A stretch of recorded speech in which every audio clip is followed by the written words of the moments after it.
Welcome to Distribution Talk with Jason Vader, the show where we dive into the stories, struggles, and solutions from business owners and thought leaders in the wholesale distribution market. Hey, podcast listeners, Jason here. In this episode, I have the opportunity to speak with one of my long-standing consulting clients, Tully Brewer. Tully is the president of Littlejohn, Inc., based in South Carolina. Now, they're an old business, started in 1936. So Tully's got a little bit of family history he'll talk about. More importantly, he and I talk about putting profit first in your organization. And, you know, I always enjoy my conversations with Tully, and I hope you will too. This episode of Distribution Talk is sponsored by InSQL Distribution Software. InSQL is a fully functional distribution-based software package, and these folks do it very well at a price point many smaller distributors can afford. Another thing I like about this company is they do it all in-house. They take on these applications and build them into the platform using state-of-the-art Microsoft technology. No third-party bolt-ons for them. This is important because when you need technical assistance, they are the single point of contact. If you're ready to step up to a fully loaded, scalable distribution package at an affordable price, look no further than InSQL Distribution Software at www.insql.com. That's INXSQL.com. Hey, Tully, great to see you.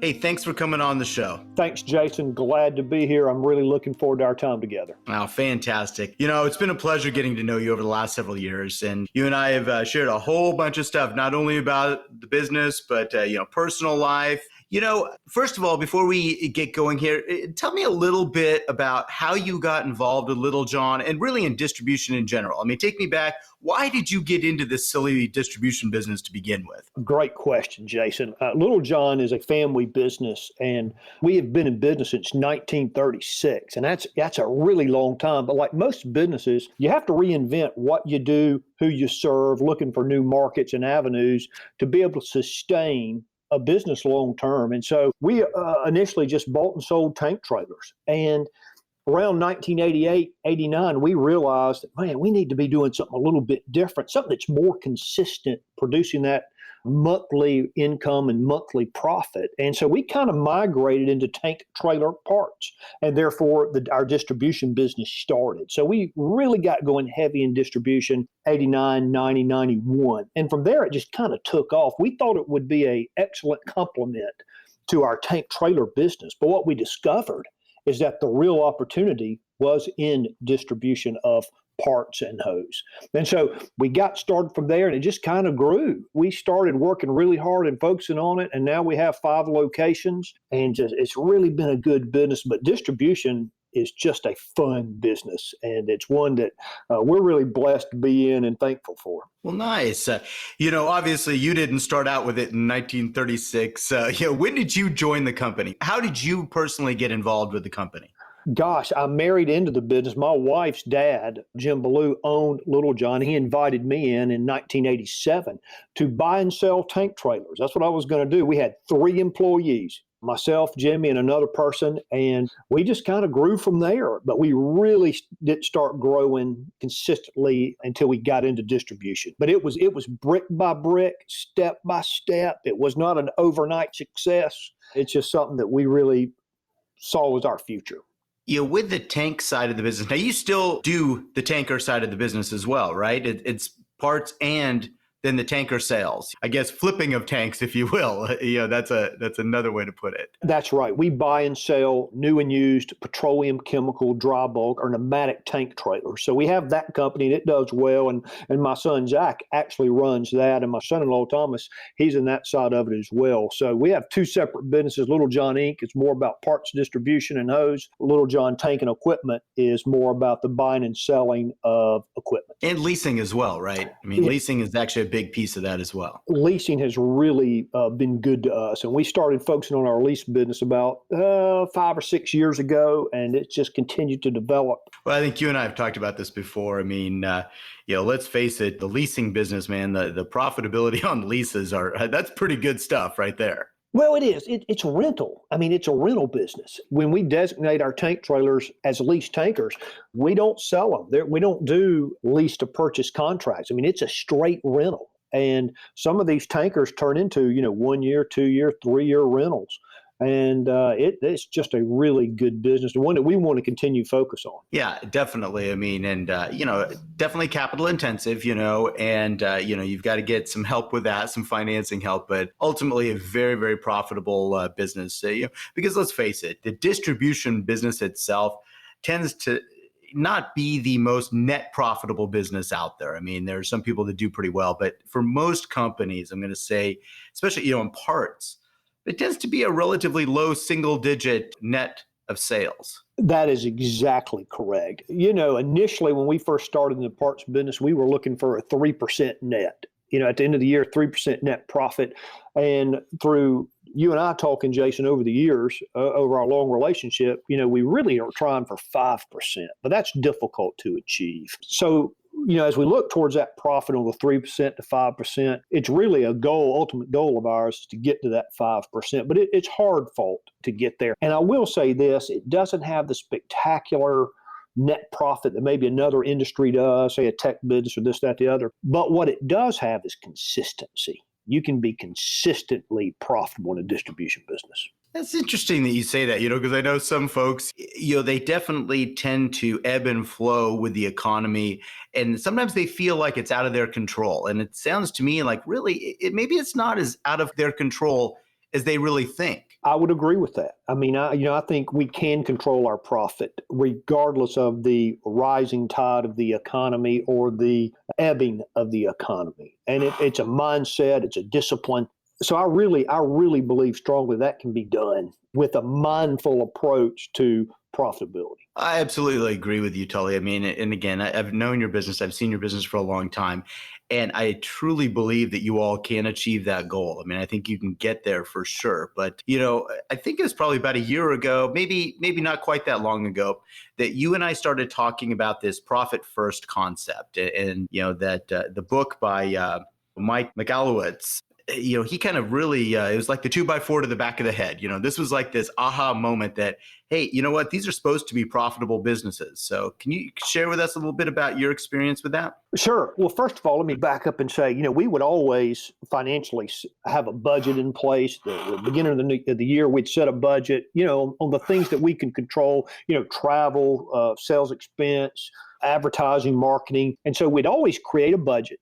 We'd work on that budget. And as the year would go, sometimes what would happen is that we'd be spending money because it was budgeted. And when we would miss our top line revenue number, and sometimes that happens, let's say the economy goes backwards a little bit and sales aren't as strong as you think they're going to be, because I'm really optimistic. So at the beginning of every year, I'm like, yeah, we're going to increase our top line revenue and it's going to be great. Then something happens halfway or 3/4 into the year, and it doesn't work out, but you've already spent all this money in your budget. Well, then you would come to the end of the year and you wouldn't have the profit. You would be profitable, but you wouldn't have the amount of profit you should have in the distribution business. So that was when, of course, and Jason, you mentioned earlier, you shared with me the idea about profit first. And it was really a unique way to look at it, because I was in this distribution business with our 5 locations in a cycle of that happening, coming down to that end of the year and just disappointed.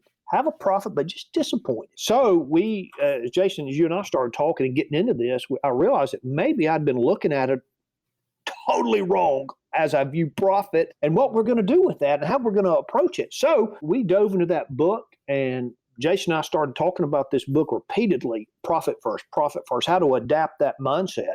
And basically what profit first is saying, you have to take your profit first. And that's an easy thing to say, but basically most business owners, we try to grow our way out of our problems, hinging salvation, if you will, on the next big sale customer or investor. But the result is simply a bigger monster, okay? And so you can't grow out of your profit problem. You need to fix the profit first, then you grow. And that's what Jason and I together came up with. Hey, we got to fix our profit problem first, then we can grow.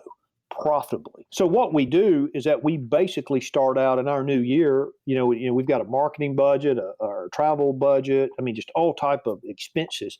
And I won't release money into those areas until I've hit my profit goal for that month, March. Let's say my profit goal for March is $5,000. And if I have $7,000, that's fantastic. I bank the $5,000, and then I've got $2,000 to release into my budget. And so we just repeat that each month. And if we don't hit our profit goals, then we're not going to be spending money in areas. And it's really a self-discipline. But I'm going to tell you, this past year was really our first full year since Jason and I started working this together, record profitability for us. So it's really worked. That's fantastic, Tully. And I love to see stories like that. Again, with good, profitable businesses, relatively consistent businesses, what is that thing that's going to take them up over the hump? As you said, you would go through these years and at the end of the year, it'd be disappointing. You would be profitable. Everybody got fed, didn't have to lay anybody off. Life was pretty darn good. In many cases, you were able to look at some expansion and all that. But then the disappointment came when you looked at the end of the year and said, man, I could have done better than this. I could have done better. And I think really looking at, this profit first mentality, it really changes that whole accounting paradigm, where it's sales minus cost to gross profit, then get down to operating expenses and then net profit. Well, what this author is saying, and I think it's kind of an interesting and profound way to look at it, is sales, get your gross profit, figure out what you got there, but then bam, hit your profit goal there, and then think about expenses after that. It definitely changes that accounting paradigm. It's definitely a difficult one. And I suspect some of the more accounting-minded individuals in your company, it was probably a tougher adjustment to get their head around. It was. And early on, as we started talking about this, I brought in my CFO, Bryce Simpson, and we started talking about this. And the author in the book has a fairly complicated system of a lot of separate accounts and moving money around. I just didn't work for us. Right. So what we did is that we just hammered down on that expense. And I got my CFO involved, and Zach and Thomas were involved. And we really just set that profit goal each month, and we didn't release money, if it wasn't absolutely critical. Now, if it's critical, you got to spend the money, right? You got a roof leak, right? Your air conditioner goes out. You have to spend it, of course. Sure. But other than that, we held tight, and we just kept repeating it month after month after month. And our sales, or our top line revenue this year, went up just a little bit. It wasn't a lot. So that wasn't why we were profitable. It wasn't because our top line revenue surged and we held on to our profit margin. It was because of this discipline of controlling our spending on a monthly basis and hitting that profit goal every single month. And one of the things, I'm glad you kind of brought up that, that top line sales was not as relevant to your overall profitability. And I think that's something that a lot of folks feel like they have to continually sell their way into greater profitability. They have to drive that top line. Top line's good. Don't get me wrong. I'm a believer in that. But, I think what you're telling me here is that really it's that understanding of that operating expense for you was the real driver. That was the real disciplinary driver that, got you to that goal that you were talking about. Jason, it was. And I'm going to say, for years, just a little bit about me is I love chasing revenue. I think it's exciting. It's fun. And so I was naturally drawn to that side of the business. And then I would spend time there and working on that and increase those numbers. And that's certainly a good thing to do. But I realized it took me a little longer than most to realize, gosh, I've got to fix the profit problem. You can grow top line all you want. If it's not a profitable top line, you're just doing a lot of work. And I don't know about you, Jason. I got enough work in my life. I don't need more work. Yeah, absolutely. I need more profit. Okay. Right. So it's really, as I said earlier, it's really I gotta fix that problem, that profit problem first. And that's where we really honed in on that and our work together, Jason, on increasing my gross profit margin, which was really big. The margin percentage and marrying that to my profit goal really moved us in a right direction. Well, I'm glad you brought that up because that was kind of the second area I was going to get into is that driving that gross margin percentage, that's a big, big deal. And I can remember, one of the things that, has always been that striking moment for me is when I realized what a 1% improvement in gross margin really does, what that does to your bottom line. And so for a company that's maybe around that 3%, net before taxes, a 1% improvement in gross margin, man, you're talking about, 25 to 30% improvement in net profit. I mean, bam, Huge. that is for me, again, 2x4 to the back of the head. I mean, that was a aha moment. It's like, man, we have got to relentlessly drive that gross margin percentage. You do. And, with a multi-branch operation, you've got they're basically separate businesses in separate states with separate management, even though you're all tied in together. And so we would struggle with that, getting a particular branch to hit a profit margin goal, if you would, and a percentage goal.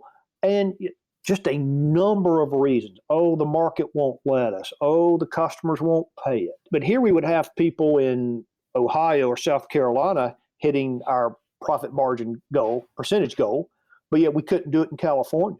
Okay. And so what we realized in that was that it was just a management problem, is that sometimes just thinking customers won't pay a little extra is just not correct. It's just not correct. And so certainly they're sensitive to the more visible items, but you can drive margin, you can increase that margin. And so we really worked hard on that with our managers to get that margin up. And a big part of that was pricing in our ERP system and trying to get people to stay with that price and not change it. And that's really worked as far as driving that margin. Yeah, I definitely. I mean, I think that's a big deal with the pricing side. I think often that margin, diminishing margins or those challenges to raise prices and all those little things, often that is really trapped between our two ears. It tends to be, this margin pressure, I think it's self-imposed. And I've often thought that over the years is that as you can change, some of those ideas, and as you said, maybe a management change, that you can actually find another 0.5%, or you can find a full percent here and there. I mean, it's just, you're not limited. And I think, unfortunately, that we trap that inside of our head, and we're caught in these beliefs that all of these items are sensitive when they're really not all sensitive. Hey, Jason, I mean, I really had that prove out in one of my branches. I had a personnel change. I had a manager who fought us on any price change. Okay. Just swore up and down that this market was different. Well, he's no longer with the company. The new manager comes in, and we went up 3 percentage points with the new manager. That's incredible. Our sales incredible. And we went up 3% just with the person being open to not everything is highly contested and shopped, because they're not. The visible items, I get it, but that's not the majority in distribution. No, and I think you're absolutely right. I mean, it's not the majority, and this is the thing we have to drive into people's head. I mean, I think if we critically look at that, maybe the top 10% of the SKUs in that location might be contested to one degree or another. It might even be a lesser percentage than that. But after that, you can start making a little bit of money. And I think that's where most distributors really need to drive, and they need to consider if they want to find that next 0.5% or even full percent in some cases. I agree 100% with that. It's out there and it can be achieved. It's just working with these managers to see that, and working with your salesmen to see that. And look, salesmen and managers, they get locked into bad habits. They want to keep that inventory moving, and they want to give people a deal. And it's just teaching them that you just don't have to do that. And again, with teaching, and I think if we could segue just a little bit here, you've got, as you mentioned, a couple kids coming up in the business. You've got, your son, Zach, and then your son-in-law, Thomas, coming up in the business to a leadership position. And, we all have that, expiration date coming up on ourselves. So eventually we've got to pass this on or do something with it. Tell me how you are driving this type of thought process and working with these two emerging leaders in your company. Well, Jason, in our company, I run our company with a leadership team. And this leadership team has my vice president of sales, has my CFO, It's got another vice president of sales. And then I've got Zach and Thomas, my two family members in this leadership team. And it really started for me. I mean, Zach's 31, Thomas is 29. So they've got some experience. Zach has been with me, probably eight years now. Thomas has been here 4. So they're getting some real experience and they're doing a beautiful job. But I just made a decision probably around, I'm 55 now, so I'd say about 48, 49, that I don't want to make decisions in Littlejohn anymore. And the reason why is I want my leadership team to make decisions. And so I never wanted to be, through our discussions, Jason, is I don't want to be that guy that's called the king and his kingdom.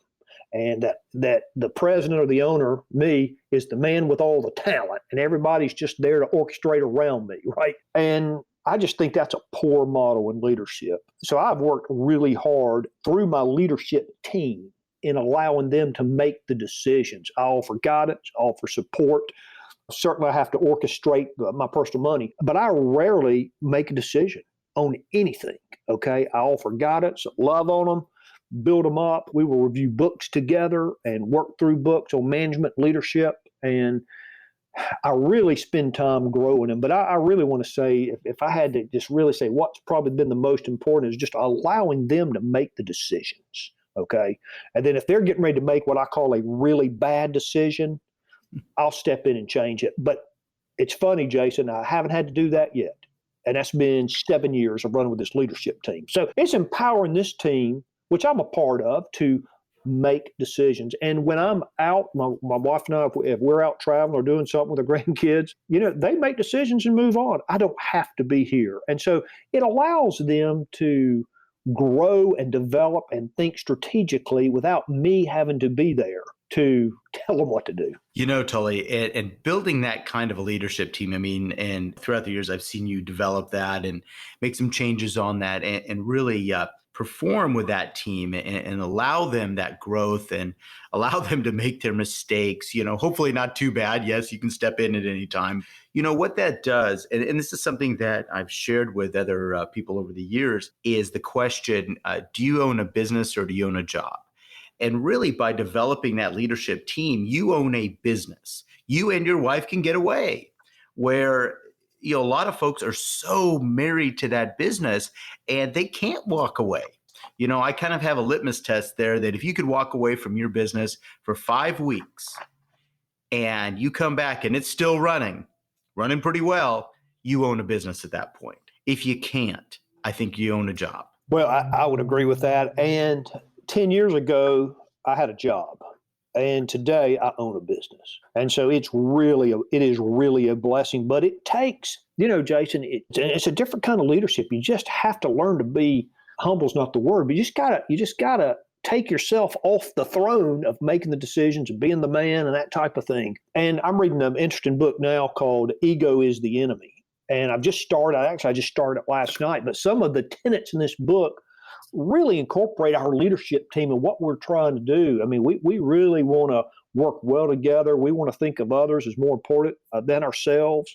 We want to think of our customers as more important than anybody. And so it's just working out of that mind set that, hey, we're going to work together. We're going to work closely together. This leadership team is going to make decisions together without ego, pride, selfishness, those type of things. And it really works when you challenge your team to operate in that manner.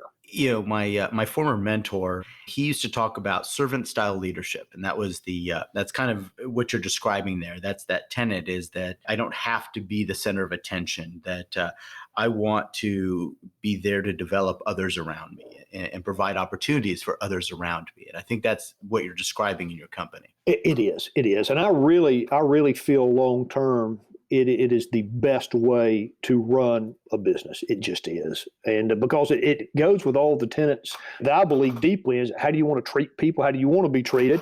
And likewise, how do you want to treat people? And like I say, you have to have a high value of people, I believe, to be successful. And that goes in loving them, helping them, serving them, customers and staff. Yeah. And I think that's really that, that privately held business, that family business mentality, is that you take care of them. You are there to shepherd this group through, for as many years as you're able, and then you're ready to pass the baton off. It's time to, let someone else step in and take care of this for you. I agree. And in order to do that, I believe with a positive mindset, you want to be sure you're passing them off a system or a process that's going to help with the profitability. That's going to help with the leadership. It's going to help in all these areas. So you're really, by focusing on our profitability and profit first, I'm really handing them a tremendous future and our staff a tremendous future.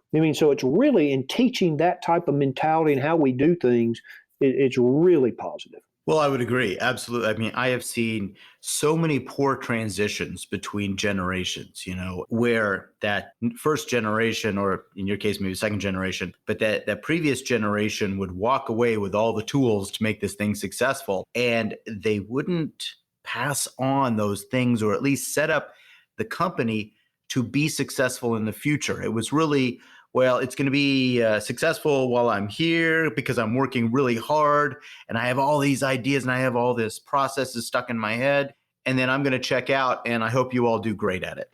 I think it's a horrible situation. If you really want your business and your family members in that business to live way longer than your life expectancy, then you have to do this. And you have to step back and figure out, how do I hand the reins over and how do I let them make their own mistakes, but definitely setting it up for a successful entity long term. I agree 100%. When you do that, Jason, I really think it's just so important and that's why, for Littlejohn, we have this leadership team.